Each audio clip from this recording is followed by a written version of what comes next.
ఓం శ్రీ గురుభ్యో నమః. రామాయణము బాలకాండలోని 42వ సర్గము. భగీరథుడు గంగానిధిని దివి నుండి భూమికి తీసుకురావడం. ఇలా అంటూ ఉన్నాడు విశ్వామిత్ర మహర్షి రాముల వారితో. సగరుడు స్వర్గస్థుడవ్వంగానే మంత్రులందరూ న్యాయసమ్మతంగానే ధర్మబుద్ధి గల అంశుమంతుణ్ణి రాజు కావాలని కోరుకుంటారు. ఆ తర్వాత మిక్కిలి ఉత్తముడైన అంశుమంతుడే రాజవుతాడు. అతడి కుమారుడి పేరు దిలీపుడు. అతడు కూడా మిక్కిలి సుప్రసిద్ధుడే. ఇక అంశుమంతుడు తన కుమారుడైన దిలీపుడికి రాజ్యభారాన్నంతా అప్పగించేసి గంగావతరణం కోసం పవిత్రమైన హిమాలయాలకి వెళ్ళి అక్కడ ఉన్న శిఖరముపై తీవ్రమైన తపస్సును చేస్తాడు.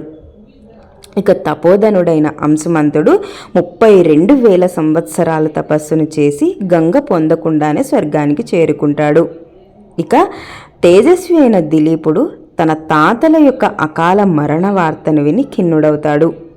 సద్గతులు కలగడం కోసం తన తండ్రి తీవ్ర తపస్సు చేసి లక్ష్యం సిద్ధించకుండానే స్వర్గస్థుడైనందుకు కూడా చాలా బాధపడతాడు. ఇక దివి నుండి భూమికి గంగావతరణం సాధించడం ఎలా అని ఆలోచన తీవ్రంగానే చేస్తాడు. ధర్మకార్యనిరతుడై సుప్రసిద్ధుడైన దిలీపుడు తాతలను తరింపజేసే ఆలోచనలో పడిపోతాడు. తర్వాత కొంతకాలానికి ఆయనకు భగీరథుడు అనే కుమారుడు కలుగుతాడు. అతడు పరమ ధార్మికుడైన వాడు.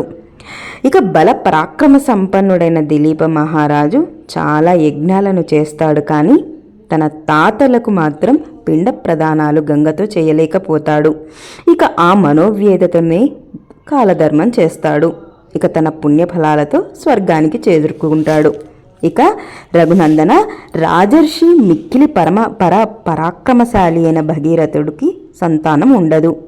అతడు పుత్రుల కోసం చాలా తహతహలాడుతూ ఉంటాడు. కానీ కోరిక నెరవేరదు. ఆ తర్వాత భగీరథుడు గంగను దివి నుండి భూమికి తీసుకురావడం కోసం రాజ్యభారాన్నంతా మంత్రులకు అప్పగించేసి తపస్సు చేసుకోవడానికి హిమాలయాలకి వెళ్ళి అక్కడ గోకర్ణ క్షేత్రానికి వెళ్ళి ఆ ప్రాంతంలో తపస్సును చేయడం మొదలు పెడతాడు. అక్కడ నెలకు ఒక్కసారి మాత్రమే ఆహారాన్ని తింటూ జితేంద్రియుడై ఊర్ధ్వబాహువై పంచాగ్నుల మధ్య దీర్ఘకాలం తపస్సును చేస్తాడు. ఇక ఆ భగీరథుడి తీవ్రమైన తపస్సుకి 1000 సంవత్సరాలు గడిచిపోతాయి.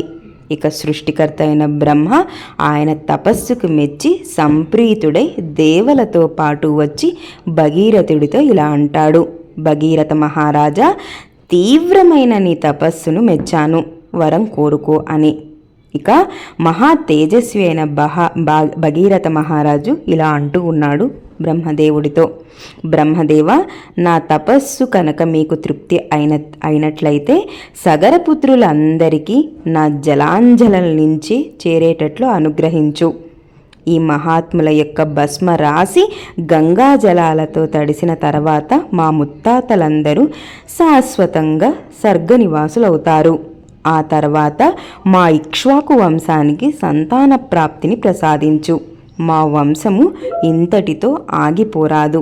ఇదే నా 2వ వరము అని కోరుతాడు. ఇక సమస్త లోకాలకు సృష్టించిన వాడైన బ్రహ్మ భగీరథుడి మాటలు విని మధుర వచనాలతో ఇలా అంటూ ఉన్నాడు. ఇక్ష్వాకు వంశవర్ధన మహారథ భగీరథ, నీ మనోరథము మిక్కిలి ఉత్తమమైనది, అట్లే అవుతుంది, నీకు శుభమవుతుంది అని. ఇక ఈ గంగా నది హిమవత్ పర్వతం నుండి ఉద్భవించింది. ఈమె హిమవంతుడికి పెద్ద కూతురు. ఈమెను ధరించడానికి పరమశివుడు మాత్రమే సమర్థుడు కనుక ఆయన్ని ఆశ్రయించాల్సిందే. గంగా ప్రవాహం యొక్క వేగధాటికి ఈ భూమాత మాత్రం తట్టుకోలేదు. ఈ గంగను ధరించాల్సిన శక్తివంతుడు పరమేశ్వరుడు మాత్రమే. ఇతరులకు ఇది అసాధ్యం. ఇక రాజుతో ఇలా పలికిన తర్వాత బ్రహ్మదేవుడు గంగతో ఇలా అంటూ ఉన్నాడు. బిడ్డ, ఈ రాజును అనుగ్రహించు అని పలికి దేవతలతో మరుద్గణాలతో స్వర్గానికి చేరుకుంటాడు. వాల్మీకి మహర్షి విరచితమై ఆది కావ్యమైన శ్రీమద్ రామాయణమునందలి బాలకాండనందు 42వ సర్గ సమాప్తము. స్వస్తి. ఇది అండి రామాయణంలోని 42వ సర్గ గురించి. నెక్స్ట్ వీడియోలో 43వ సర్గ గురించి తెలుసుకుందాం. ఈ వీడియో కనుక మీకు నచ్చితే లైక్ చేయండి, షేర్ చేయండి. సునీత యజ్ఞమూర్తి వ్లాగ్ని సబ్స్క్రైబ్ చేసుకోవడం మాత్రం మర్చిపోవద్దు.